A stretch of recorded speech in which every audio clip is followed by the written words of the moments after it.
राधे राधे। जय श्री कृष्णा। स्वागत है आप सभी का राधे कृष्ण भक्ति में। आज इस वीडियो में हम संकट चौथ व्रत की कथा सुनेंगे। पूजा के बाद इस कथा को जरूर सुने। कथा सुनने के लिए एक लोटा जल ले ले, हाथ में थोड़े से फूल और तिल ले ले।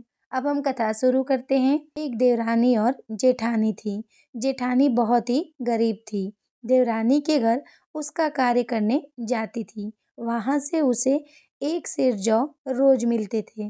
उससे अपना गुजारा चलाती थी। एक दिन संकट चौथ पड़ी। जेठानी उस दिन देवरानी के घर न जाकर अपने घर में साग बथुआ की पूड़ी बनाकर कहानी सुनी और व्रत किया। जब उसके पति लौट कर आए और उन्होंने भोजन में साग बथुआ की पूड़ी देखी तो गुस्सा होकर अपने पत्नी को पीटा। वह बेचारी पीटकर एक कोने में जाकर लेट गई। आधी रात समुद्र के किनारे से हीरे मोती चुनकर संकट गोसाई चले आकर जेठानी के घर के किवाड़ खटखटाए। जेठानी ने उन्हें देखकर कहा कि मेरी तो टूटी झोपड़ी है, फिर भी अंदर आ जाओ। संकट गोसाई बोले, माई मुझे भूख लगी है। वह बोली, महाराज मेरे पास क्या है, साग बथुए की पूड़ी रखी है, सबने वही खाया है, आप भी खा लो। वे फिर बोले, माई सोएंगे। वह बोली, महाराज बाल बच्चे टूटी खटिया पे सो रहे हैं, आप भी सो जाओ। 4 बजे सुबह उठकर संकट गुसाई बोले, माई मुझे हिंगास लगी है। वह बोली, एक कोने में आप भी हिंग लो, बच्चों की साफ करूंगी तो आपकी भी साफ कर दूंगी। संकट गुसाई ने कहा, माई मैं साफ कहाँ करूं? तो वह बोली, पोंछ लो मेरे ललाट से। इतना कहकर संकट गोसाई अंतर ध्यान हो गए। जब वह जेठानी उठी तो उसने देखा कि झोपड़ी की जगह महल खड़ा है और चारों ओर हजारों मोती झिलमिला रहे हैं। उसका मस्तिष्क भी हीरे मोती के मुकुट से चमक रहा था। जब वह यह सामान उठाकर रख रही थी तभी देवरानी यह पता करने आई कि 2 दिन से जेठानी मेरे घर का काम करने क्यों नहीं आ रही है। जब वह जेठानी के घर जाकर पूछने लगी तो उसके बाल बच्चों ने कहा कि अब तुम हमारे घर का काम करके जाओ। देवरानी ने पूछा कि तुम यह सारा धन कहाँ से ऐंठ लाई हो? जेठानी बोली, मैंने किसी का धन नहीं लिया है, मुझे तो संकट गोसाई दे गए हैं। और फिर उसने सारी घटना देवरानी को सुना दी।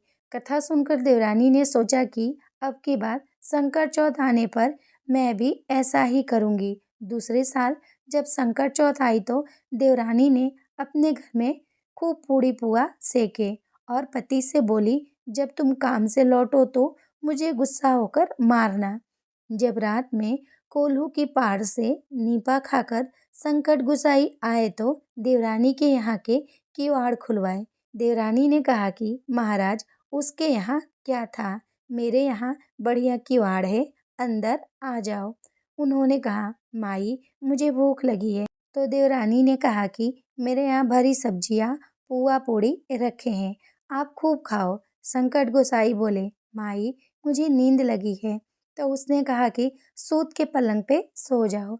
सुबह उठने पर वह बोले, माई हिंगास लगी है। तो वह बोली, मेरे यहाँ खूब बड़ा महल है, जहाँ चाहो हींग लो। संकट गोसाई बोले, माई साफ किससे करूँ? तो वह बोली, पोंछ लो मुझ भाग्यवान के लीलाट से। इसके बाद संकट गोसाई अंतर ध्यान हो गए। सुबह जब देवरानी उठी तो उसने देखा कि उसके घर में चारों तरफ बदबू फैल रही है।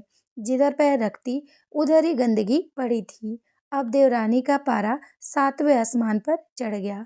वह जेठानी के पास पहुंची और बोली कि तुम कहती हो कि तुम्हें संकट गोसाई दे गए हैं, लेकिन मेरे यहाँ तो कुछ नहीं दे गए, तुम जरूर किसी को ठग कर लाई हो। जेठानी बोली, बहन मैं किसी को ठग कर नहीं लाई हूँ, मुझे संकट गोसाई ने ही दिया है।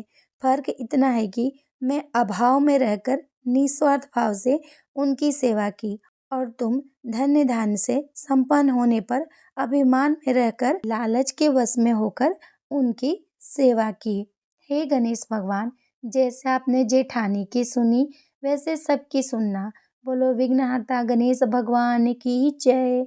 अब आपने जो हाथ में तिल और फूल लिया है, उसे गणेश भगवान की फोटो के पास अर्पित करें और थोड़े से लोटे में डालकर चंद्रमा को अर्घ दे दे। राधे राधे। जय श्री कृष्णा।